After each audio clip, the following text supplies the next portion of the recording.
A very good day to everyone and Dr. Alif. My name is Elisa Mechu with metric number of BB241107996. Today, I'm going to do a presentation on financial analysis for 7-Eleven Malaysia Holdings Berhad. Before I move into the calculation of financial ratios, let's dive into the purpose of each financial ratios in a business. For profitability ratios, it serves a purpose that is to measure how well a company generates profit from its operation. And why does it matter is that because investors and managers use these ratios to assess if the company is financially successful and worth to invest in.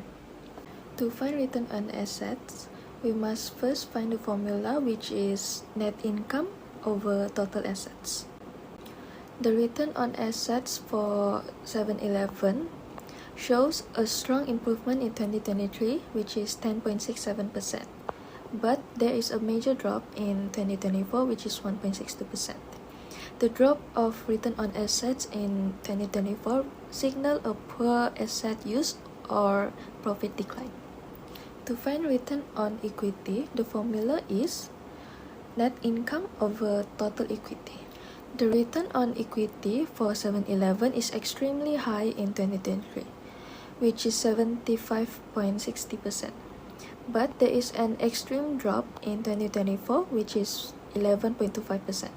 This shows that there may be an increased imbalance on profit or equity. Next, to find net profit margin, the formula is net income over sales.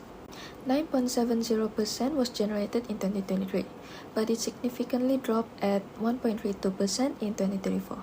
This drop in percentage raises concern in rising expenses or decreasing revenue in 2024. Gross profit margin can be calculated with gross profit divided by sales.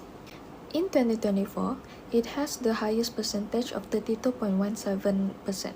Then it gradually decreased in 2023, which is 31.11%. And eventually in 2024, the percentage of gross profit margin is 30.86%. These figures shows that the fall could be possibly caused by the rising in production costs and decrease in revenue. To summarize, 2023 was a strong year in terms of profitability, but the performance declined in 2024.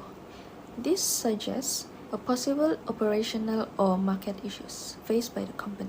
Second, liquidity ratios. It serves to assess the company's ability to meet short-term financial obligation. And why does it matter? Is that it shows whether the company has enough assets to cover the bills, salaries, and other short-term liabilities on time. Current ratio can be calculated by dividing current asset with current liability. In 2023, it is very healthy because it has a ratio of 1.16, which is more than 1. But in 2024, it drops below 1, which is 0.89. This shows that there is a risk of short-term liquidity problem faced by the company. For quick ratio, it can be calculated with current assets minus inventories over current liabilities. The figures within the 3-year period is always below 1, which indicates a low liquid assets. In 2024, it shows the weakest liquidity, which is 0.47. To summarize, liquidity is peaked in 2023 but declined again in 2024.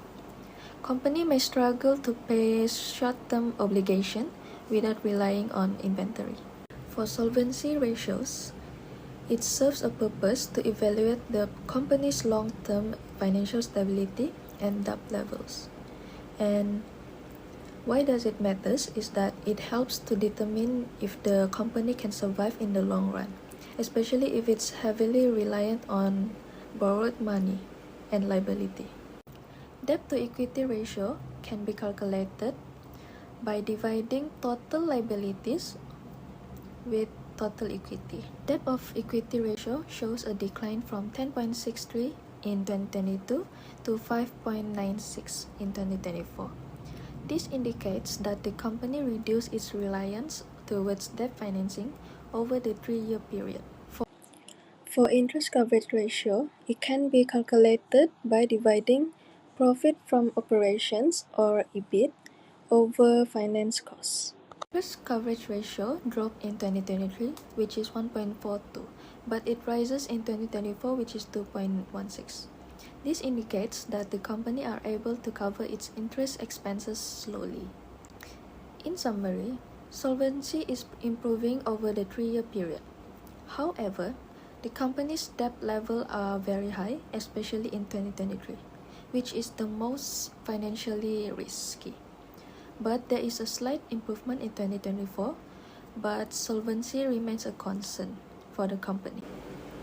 For efficiency ratios, it is to measure how effectively a company uses its assets and resources.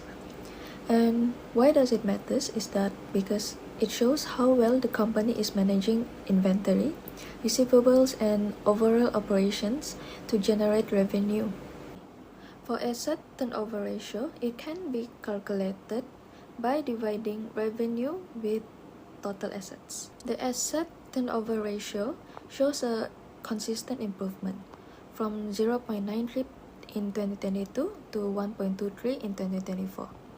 This indicates that more sales are generated per ringgit Malaysia of assets. Every 1 ringgit Malaysia generates RM 0.96 in sales in 2022, whereas in 2024, every 1 ringgit Malaysia is generated RM 1.23 in sales, which shows an improvement of 32.26% in over 3 years. For inventory turnover ratio, it can be calculated by dividing cost of goods sold with inventory. There is a big improvement from 2022 to 2023, which can be seen its ratio from 3.72 to 5.38. These figures indicates that the inventories are sold faster. However, there is a slight fall in 2024, which is 4.78. This indicates that the company faced supply chain issues. For receivable turnover, it can be calculated by dividing annual credit sales over account receivables. A rise can be seen in 2023, which is 22.28. It shows that the company collected receivables from customers better during 2023.